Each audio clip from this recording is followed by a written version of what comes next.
Rebonjour les amis, c'est encore moi, Luis, du blog ilétécrit.com. Nous revenons pour notre deuxième volet de la série Comment prier. Et aujourd'hui, nous allons nous concentrer sur les différents types de prières dans la Bible. Donc, dans notre dernier podcast, nous avons vu le modèle de la prière du Notre Père et nous allons ici parler de différents types de prières en nous basant sur des exemples. Alors, certains vont se demander, mais pourquoi n'annonce-t-elle pas les différents types de prières comme la prière d'intercession, la prière de combat, la prière de supplication et j'en passe? Eh bien, tout simplement parce que chacun a son vocabulaire, que tous ces types de prières peuvent s'entremêler. Et aussi, nous souhaitons rester collés à la Bible le plus possible parce que nous avons souvent été influencés dans notre manière de prier par d'autres personnes dans nos assemblées, dans notre entourage. On a pris parfois des habitudes de prière sans même savoir si elles sont bibliques.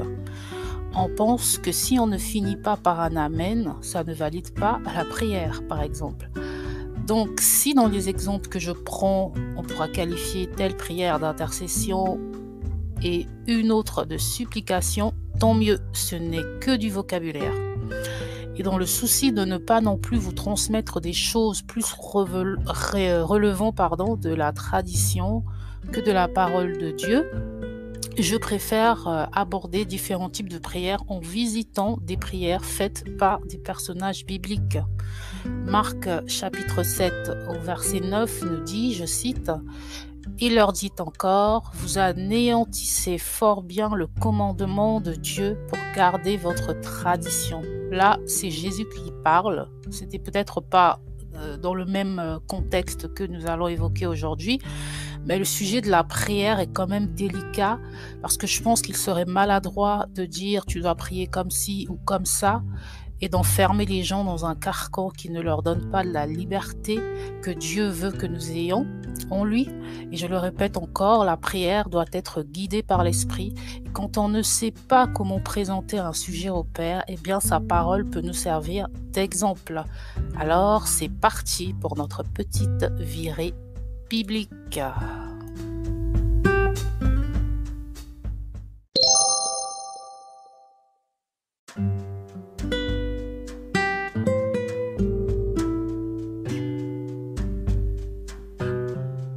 Alors, j'ai choisi de vous présenter 3 personnages. Le choix n'était pas facile et on pourrait y passer des heures.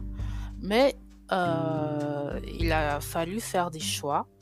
Et nous allons commencer donc par notre premier personnage à l'honneur, Jésus. C'était une évidence.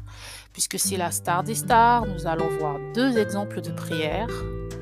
Les autres personnages n'auront droit qu'à un exemple de prière.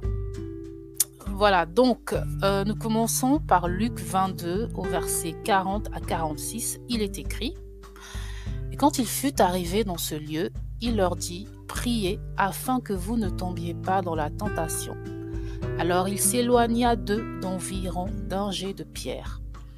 Et s'étant mis à genoux, il priait, en disant, « Père, si tu voulais éloigner cette coupe de moi, toutefois, que ma volonté ne se fasse point, mais la tienne. » Et un ange lui apparut du ciel pour le fortifier. Et étant en agonie, il priait plus instamment, et il lui vint une sueur comme des grumeaux de sang qui tombaient sur la terre. Et s'étant levé de sa prière, il vint vers ses disciples qu'il trouva endormis de tristesse. Et il leur dit, « Pourquoi dormez-vous? Levez-vous et priez, afin que vous ne succombiez point à la tentation. » Waouh, quel passage! Juste une petite parenthèse, vous remarquerez, si ce n'est pas déjà le cas, que dans la Bible, on ne mentionne rien au hasard. Le verset 41 précise « Alors il s'éloigna d'eux environ d'un jet de pierre. » Pourquoi cette précision? Si vous avez des idées ou des pistes pour ceux qui nous suivent sur YouTube, merci de me mettre en commentaire ce que vous pensez. Ce sera intéressant. Donc, pour en revenir à notre sujet, certains donc auront reconnu ces versets de Luc 22 qui décrivent la prière de Jésus avant qu'il soit arrêté. Que nous apprend ce passage? Ici, Jésus homme se prépare parce qu'il sait qu'il va mourir et donc il prie son Père de le fortifier. Et dans sa faiblesse, attention, je ne dis pas que Jésus est faible, Jésus homme est faible puisqu'il s'est fait chair pour que le sacrifice de la croix soit accompli. Je disais donc, dans sa faiblesse, il entre dans une prière intense au point où il transpire des gouttes de sang. Sa chair voudrait bien éviter sa souffrance à venir, mais il dit que ce ne soit pas ma volonté, mais la tienne qui se réalise. Conclusion, nous pouvons dans nos moments difficiles implorer la grâce de Dieu, son réconfort, sa consolation. Un ange du ciel est apparu pour fortifier Jésus.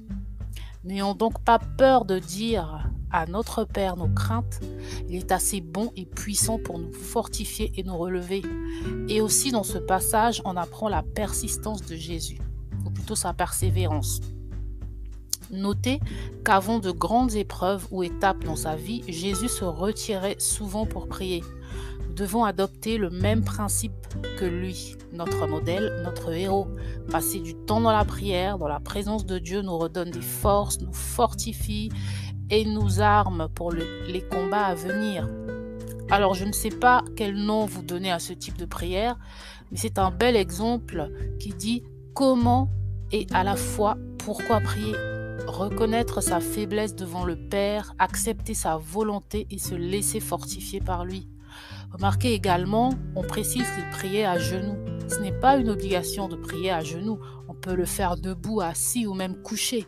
Mais ici, il est dans une position où il se met vraiment au pied du Père, où il s'humilie parce qu'il est dans une agonie telle qu'il est dans une position de supplication, comme s'il disait au Père, je t'en supplie, donne-moi la force d'affronter ce qui va arriver. Surtout qu'il sera arrêté juste dans les versets suivants. Il y a donc urgence.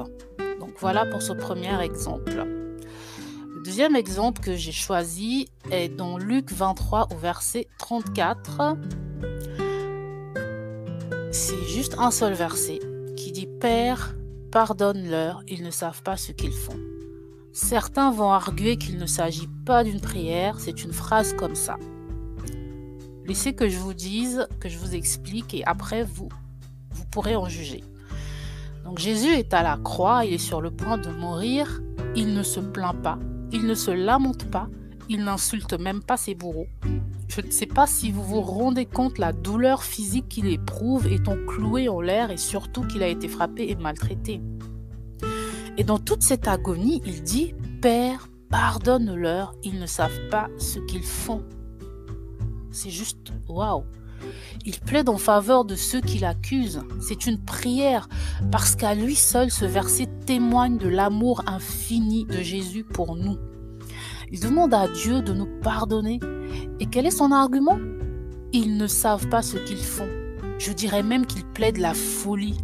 Mais quel avocat de talent! Et il clôture sa prière par le sacrifice accompli de sa vie et nous rachète de nos péchés. Quelle leçon pour nous? Ne nous lamentons pas sur nos problèmes, surtout prions pour tout le monde, même pour ceux qui nous font du mal. Jésus menait ici la plus grande bataille spirituelle du monde. Il n'affrontait pas les hommes qui le crucifiaient, au contraire, il mourait pour eux.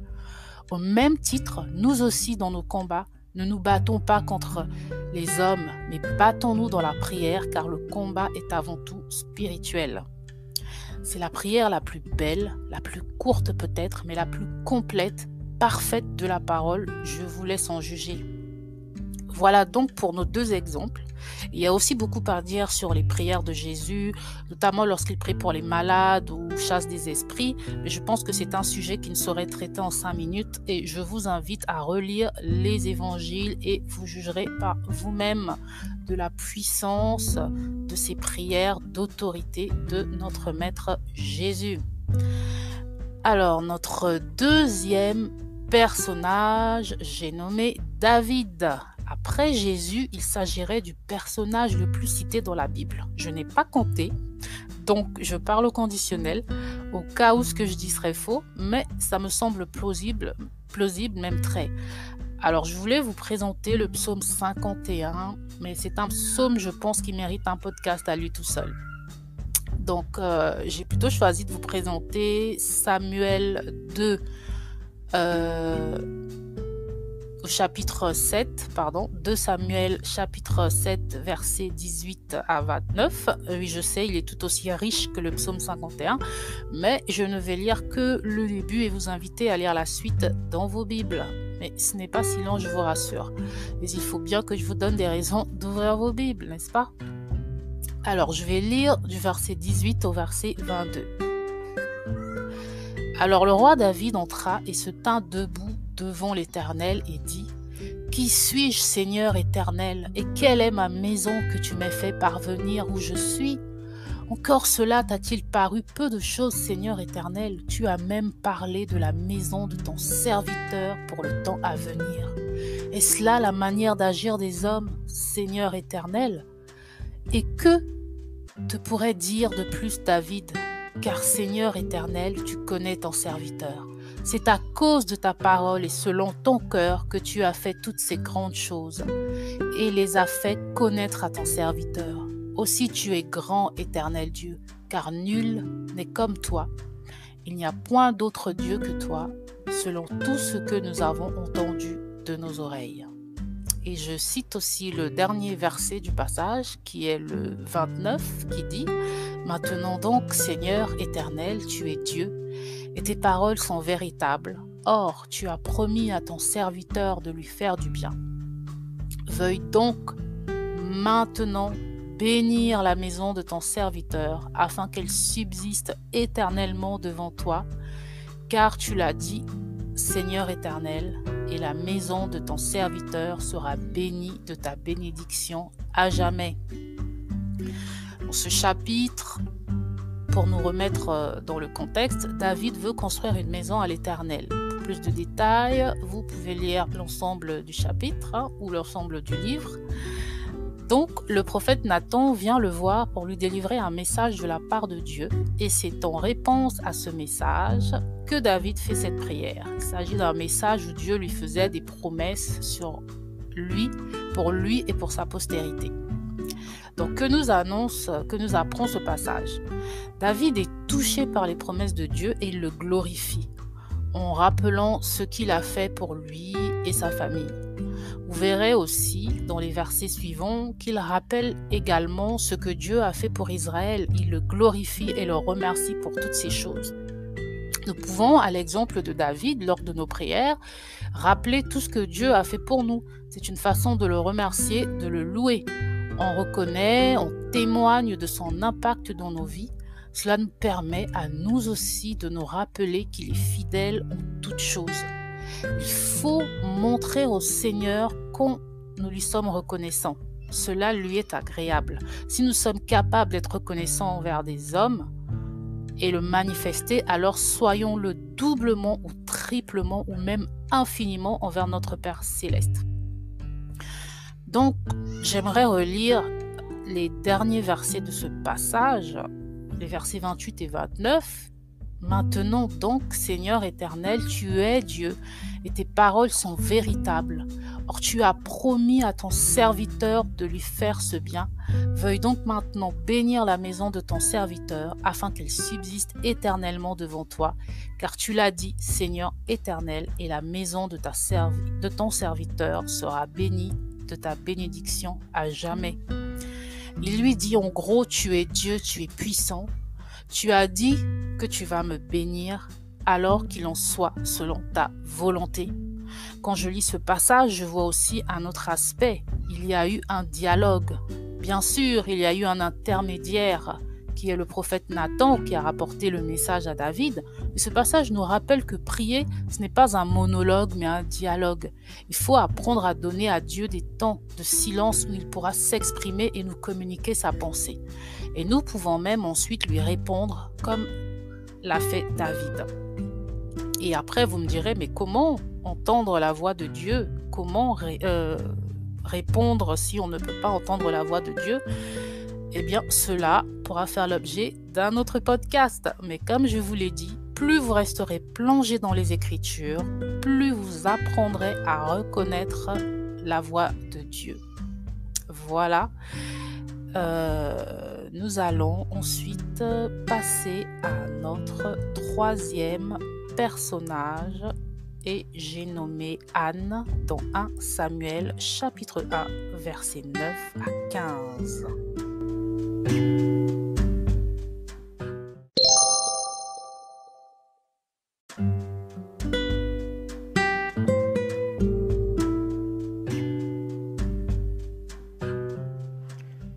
Je lis donc le texte concernant Anne.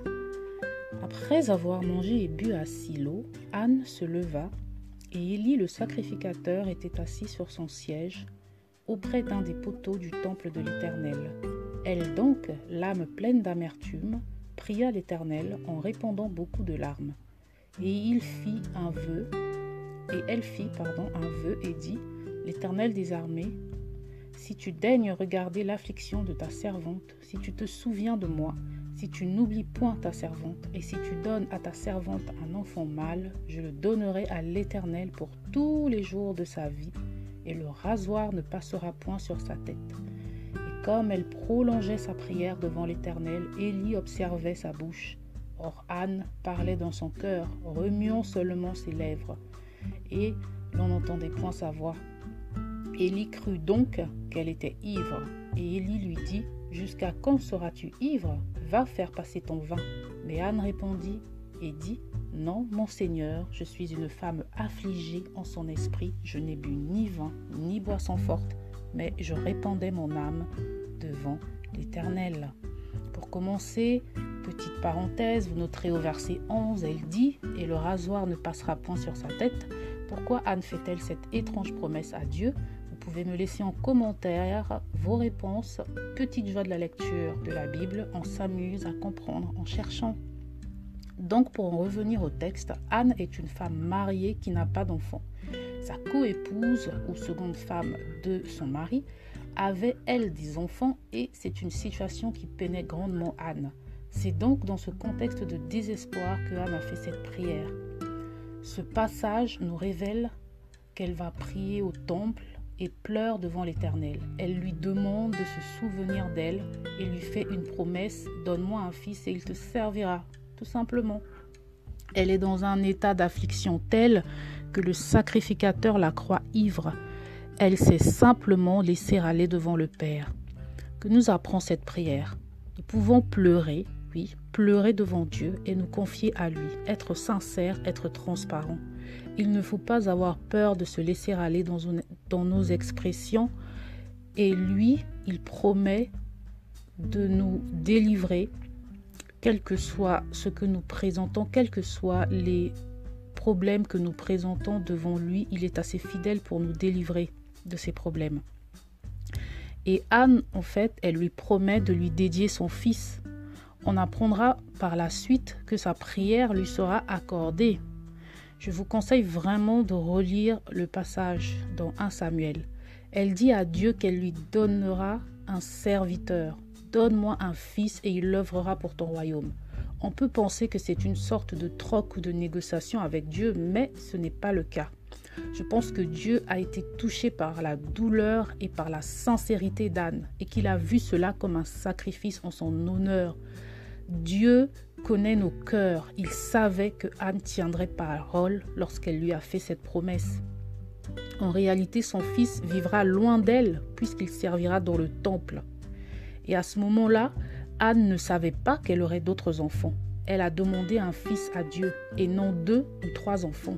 Mais malgré tout, elle est prête à dédier cet enfant unique au service de Dieu, ne sachant pas si elle aurait d'autres enfants après. N'est-ce pas touchant ? Donc lorsque Dieu lit nos cœurs et qu'il y voit notre sincérité, et si cela est sa volonté, il répond favorablement à nos prières. Et même au-delà, Anne a eu par la suite 5 autres enfants. Voilà. Donc, dans 1 Samuel 2, au verset 21. Lorsque l'Éternel eut visité Anne, elle devint enceinte et elle enfanta 3 fils et 2 filles. Et le jeune Samuel grandissait auprès de l'Éternel. Donc on voit bien dans cette suite que Anne a été exaucée au-delà de sa prière, puisqu'elle a eu 5 autres enfants. On pourrait passer des heures à parler de ces passages et à trouver des exemples de prières dans la Bible. Le personnage de Néhémie, par exemple, donne un exemple très intéressant de prière pour les nations ou nos pays. Je vous conseille de lire le chapitre 1 de Néhémie à partir du verset 5 jusqu'au verset 11. C'est une belle prière où il rappelle à Dieu ses promesses. Vous avez aussi les nombreuses prières de David. Lisez aussi le livre de Daniel. Voilà. Donc pour aujourd'hui, j'espère que vous avez été bénis et je vous dis à bientôt pour de nouvelles aventures bibliques et à vos Bibles. Ciao!